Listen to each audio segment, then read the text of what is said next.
ஸ்ரீ காளிமாதா ஜோதிடம் உலக புகழ்பெற்ற ஜோதிடர் பண்டித் மகாராஜா. காதல், கல்யாணம், உத்தியோகம், வியாபாரம், கல்வி, குழந்தை பாக்கியம் மற்றும் மந்திர சூனிய பிரச்சனைகளுக்கு நிரந்தர தீர்வு. வணக்கம். ஐபிசி தமிழின் செய்தி வீச்சு உங்களை வரவேற்றுக் கொள்கிறது.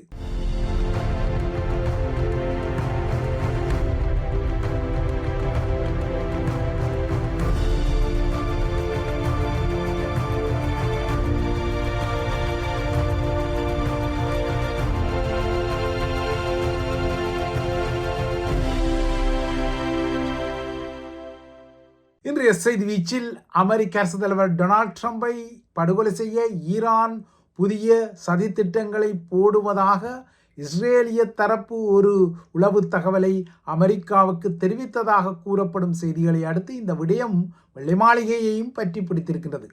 அந்த வகையில் அமெரிக்காவின் அரசு தலைவரான தன்னை கொலை செய்ய ஈரான் முயற்சிகளை செய்தால் ஈரானை தாக்குவதற்கு 1000 ஏவுகணைகள் தயார் நிலையில் உள்ளதான ஒரு அதிர்ச்சி கருத்தை டொனால்ட் ட்ரம்ப் வெளியிட்டுள்ளார். மிசைல்ஸா லாக் அண்ட் லோடட், அதாவது ஏவுகணைகள் தயார் நிலையில் உள்ளதாக குறிப்பிட்டுள்ள ட்ரம்ப் ஏற்கனவே இதற்கான உத்தரவுகள் பிறப்பிக்கப்பட்டுள்ளதாகவும் அப்படி ஏதாவது சதி முயற்சிகள் நடைபெற்றால் ஈரானின் அனைத்து பகுதிகளும் முற்றிலும் அழித்தொழிக்கப்படும் வகையில் இந்த 1000 ஏவுகணைகளும் பாயும் எனவும் குறிப்பிட்டிருக்கின்றார். ஆனால் இந்த 1000 ஏவுகணைகளில் ஏதாவது அணு ஏவுகணைகளும் இந்த தாக்குதலில் பயன்படுத்தப்படுமா என்பது குறித்து டொனால்ட் ட்ரம்ப் தனது பதிவில், அதாவது ட்ரூத் சோசியல் பதிவில் எதனையும் குறிப்பிடவில்லை. எனினும் ஈரான் 1000 ஏவுகணைகளால் அழிக்கப்படும் என்ற விடயத்தை அவர் சொல்லி இருப்பது இந்த சதி திட்டங்கள் குறித்த புதிய பரபரப்புகளை உருவாக்கியிருக்கின்றது. உலக அரங்கில் இவ்வாறாக டொனால்ட் ட்ரம்ப் ஈரானை மையப்படுத்திய புதிய அச்சுறுத்தல்களை விடுக்க இலங்கை தீவின் பக்கம் பார்வையை திருப்பிக் கொண்டோமானால் ராஜபக்ஷ அதிகாரம் மையம் குறித்த பரபரப்பு செய்திகள் புதிதாக வருகின்றன. அந்த வகையில் தற்போது மஹிந்தவின் புதல்வனான ஜோஷிதவை இழுக்கும் பணச்செலவை மோசடி வழக்கு ஒன்று, அதாவது மணி லாண்டரிங் வழக்கு ஒன்று, அவரது பழைய லிவிங் டுகெதர் விடயத்தையும், அதாவது கணவன் மனைவியாக வாழ்ந்த விடயத்தையும் இழுத்து வந்திருக்கின்றது. ஆனால் இதில் முக்கியமான விடயம் யாதெனில் 4 வருடமாக இவ்வாறாக லிவிங் டுகெதர் உறவில் இருந்த ஜோசித அவ்வாறான உறவில் இருந்த பெண்ணை தவிர்த்து வேறொரு பெண்ணைத்தான் திருமணம் செய்து தற்போது அவர் இந்த இல்லற வாழ்வில் இருக்கும் நிலையில் தான் இந்த பழைய கதை இப்போது இந்த மோசடி வழக்கில் இழுபட்டு வந்துள்ளது. கொழும்பு மேல் நீதிமன்றத்தில் நடைபெறும் இந்த வழக்கில் அரசு தரப்பு சாட்சியாக நிறுத்தப்பட்ட முன்னாள் ஊடக நிர்வாகியான ஜசாரா அபயநாயக்கா தான் இந்த விடயத்தை பரபரப்பாக கூறினார்.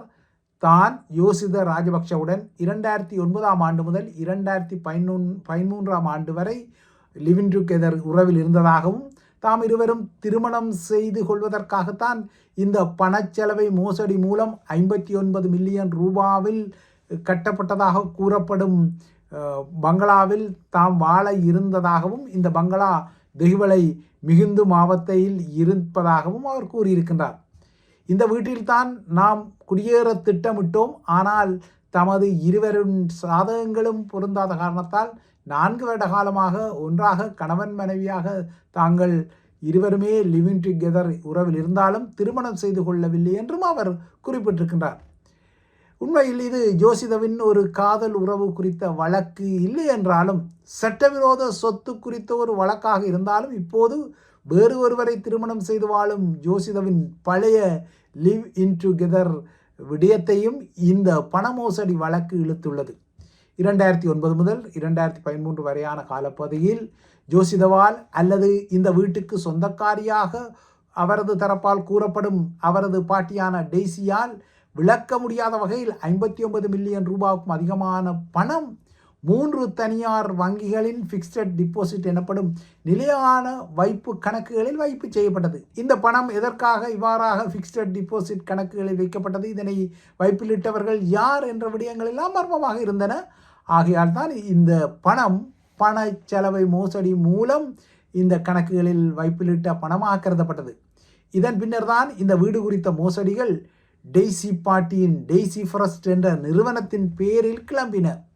இந்த வீடு கட்டப்பட்ட நிலத்தின் உரிமையாளர் தான் இந்த நிலத்தை, அதாவது 31 பேச்சு நிலத்தை 34.5 மில்லியன் ரூபாவுக்கு இந்த டெய்சி ஃபரஸ்ட் நிறுவனத்துக்கு விற்றதாகவெல்லாம் கூறியிருந்தார்.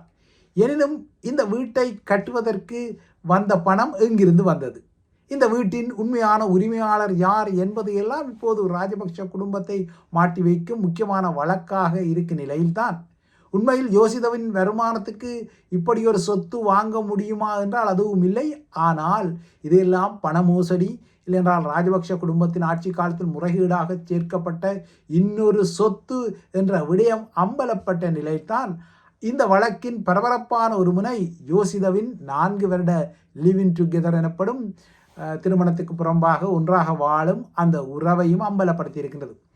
2022 அறகலையவை தமது கடும்போக்கு மார்ஷல் ஊடாக பெரும் முதலீடாக மாற்றிய ஜேவிபி தரப்பு இப்போது தேசிய மக்கள் சக்தி என்ற அடையாளத்தில் தனது ஆட்சியை நகர்த்தும் போது இவ்வாறான ராஜபக்ஷ அதிகார மையம் சார்ந்த வழக்குகளையெல்லாம் பரபரப்பாக நகர்த்தி பரபரப்பான புதிய புதிய விடயங்களெல்லாம் இலங்கையர்களுக்கு அம்பலப்படுத்தி கொண்டாலும் இலங்கை சிறைச்சாலைகள் உட்பட்ட இடங்களில் உள்ள பழைய சிஸ்டத்தை மாற்றுவதற்கு ஜேவிபி மேற்பார்த்த தேசிய மக்கள் சக்தியால் புதிய சிஸ்டத்தை உருவாக்க முடியவில்லை என்பதும் இந்த சிஸ்டம் சேஞ்சில் சிறைகளின் சிஸ்டம் சேஞ்சில் அது சிரமப்படுவதும் தற்போது பகிரங்கப்பட்டு வருகிறது.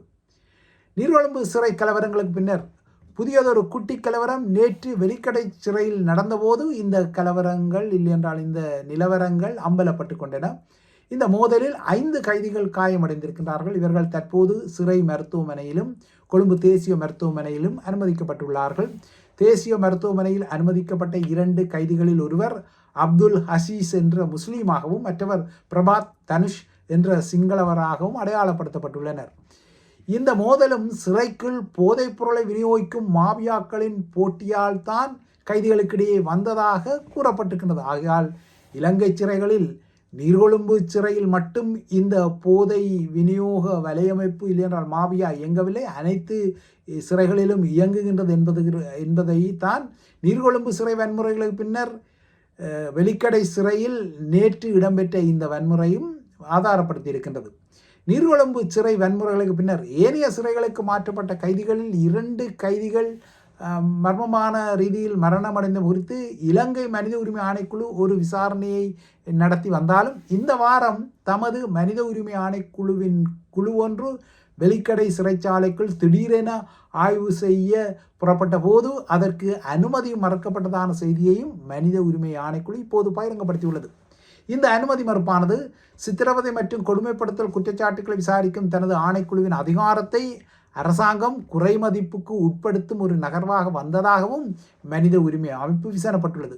ஆனால் அரசாங்கத்தை பொறுத்தவரை வெலிக்கடை உட்பட்ட சிறைச்சாலைகளுக்குள் புகுந்து கொள்வதற்கு மனித உரிமை ஆணைக்குழுவை மறுப்பதற்கு காரணம் இருக்கின்றது. ஏனென்றால் நீர்கொழும்பு சிறையில் 8 சிறை அதிகாரிகள் இந்த மாபியா சார்பு கைதிகளால் கொடூரமாக கொல்லப்பட்டதால் சீற்றமடைந்த சக அதிகாரிகள் இடமாற்றப்பட்ட கைதிகள் மீது மோசமான தாக்குதல்களை நடத்தியிருந்தார்கள், அவர்களையும் காயப்படுத்தியிருந்தார்கள்.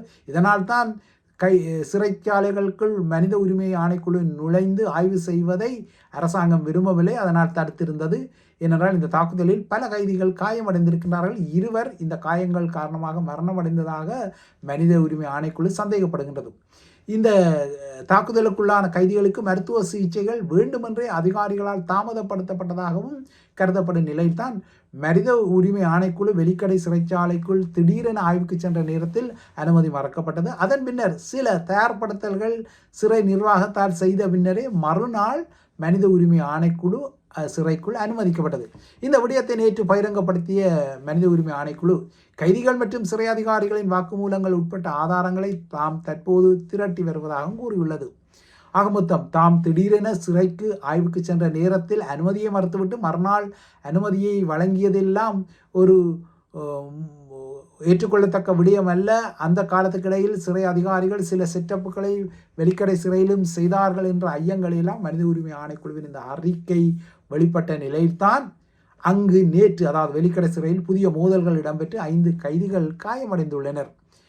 வெலிக்கடை மகிழ்ச்சியின் சிறை இலங்கையின் மிகப்பெரிய உயர் பாதுகாப்பு சிறைகளில் ஒன்றாக கருதப்பட்ட போதிலும் அங்கும் இப்போது பாதாள மற்றும் போதைப்பொருள் மாபியா சார்ந்த கைதிகள் சிறையின் கொள்ளளவை விட பல மடங்கு அதிகமாக அடைத்து வைக்கப்பட்டுள்ளதால் அதிக நெரிசல் மற்றும் போதைப்பொருள் விநியோகம் மற்றும் அதன் கட்டுப்பாட்டை எடுப்பதற்கான போட்டியும் வெளிக்கடை சிறையில் அதிகமாக இருப்பதால் வெளிக்கடை சிறையும் ஒரு பெரும் கொதிநிலை சிறையாக தற்போது அடையாளம் காணப்படுகிறது.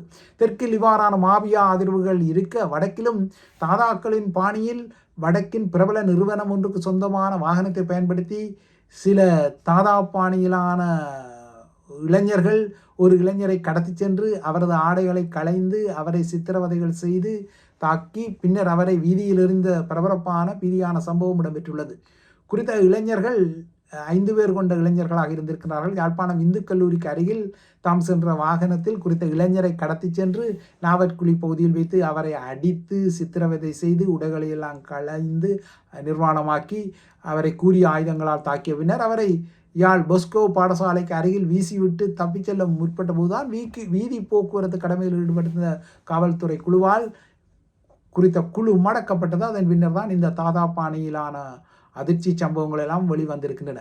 இந்த கும்பல் பயணித்த வாகனத்தில் 2 கூரிய வாள்கள், ஐஸ் போதைப்பொருள் ஆகியன மீட்கப்பட்டுள்ளதாகவும் குறித்த வாகனத்தில் இருந்த 5 கைது செய்யப்பட்டுள்ளதாகவும் காவல்துறை தெரிவித்துள்ளது. அதேபோல இந்த குழுவால் தாக்குதலுக்கு உள்ளாக்கப்பட்டு சித்திரவதை செய்யப்பட்ட இளைஞனும் தற்போது யாழ் போதனா மருத்துவமனையில் சிகிச்சையில் உள்ளதாகவும் கூறப்படுகின்றது. இதே போலவே தெற்கில் போலி சுற்றுலா காவல்துறை வேடத்தில் ஒரு பிரேசில் சுற்றுலா பயணியை கடத்தி அவரிடமிருந்து 3 மில்லியன் ரூபாய் பிணைத்தொகை கோரிய 3 பேர் கைது செய்யப்பட்ட இன்னொரு பரபரப்பு சம்பவம் இடம்பெற்றுள்ளது. குறித்த உல்லாச பயணி காலி தல்போவில் பகுதியில் உள்ள ஒரு விருந்தினர் விடுதியில் தங்கியிருந்த போது தம்மை சுற்றுலா காவல்துறை அதிகாரிகள் என அடையாளப்படுத்தி கொண்டு 2 சந்தேக நபர்கள் அவரது அறையை சோதனையிட்டு அவரது கடவுச்சீட்டு, ஆவணங்கள், கைத்தொலைபேசிகள் மற்றும் பல உடைமைகளை பறிமுதல் செய்த பின்னர் தான் இந்த 3 மில்லியன் பணத்தை அவரிடம் கோரியதாக குறிப்பிடப்பட்டுள்ளது.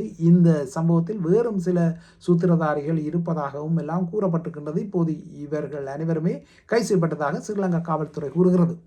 இவை இலங்கை விடயங்கள். அடுத்து உலக நிலவரங்களை நோக்கி கொண்டால், ஏற்கனவே ஈரான் அமெரிக்க அரசு தலைவர் டொனால்ட் ட்ரம்பை கொல்வதற்கு சதிகளை செய்வதான பரபரப்பு செய்திகள் எல்லாம் இருந்த நிலையில் ஹோர்மோஸ் நீரிணை மீண்டும் ஒரு கொதிநிலை களமாக மாறி இருக்கின்றது. இதற்கிடையே இந்த ஹோர்மோஸ் நீரிணை திறக்கப்பட்டிருப்பதாகவும் அங்கு இனிமேல் கப்பல்கள் தாக்கப்படாதென ஈரான் விரைவில் ஒரு அறிக்கையை வெளியிடும் என அமெரிக்கா குறிப்பிடுகின்றது.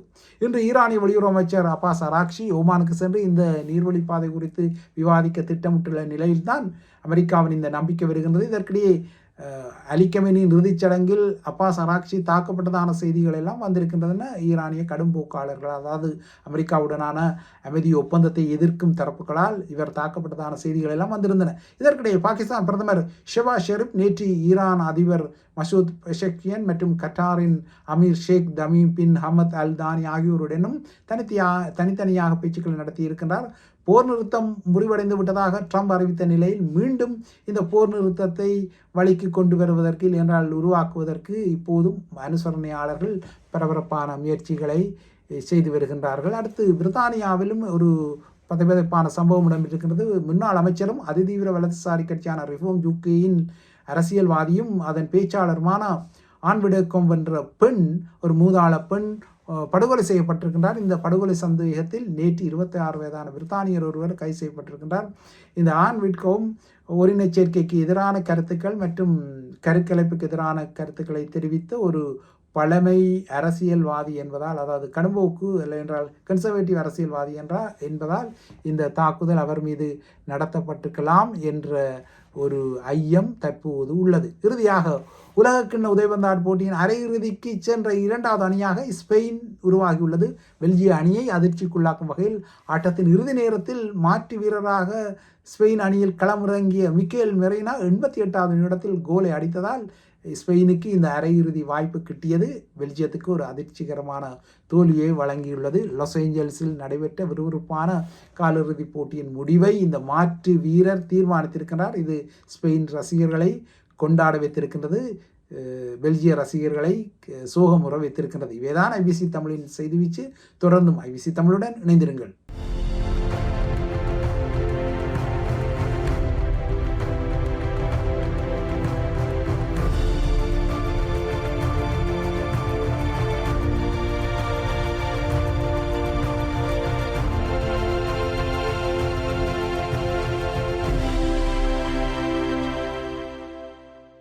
ஸ்ரீ காளிமாதா ஜோதிடம் உலக புகழ்பெற்ற ஜோதிடர் பண்டித் மகாராஜா. காதல், கல்யாணம், உத்தியோகம், வியாபாரம், கல்வி, குழந்தை பாக்கியம் மற்றும் மந்திர சூனிய பிரச்சனைகளுக்கு நிரந்தர தீர்வு.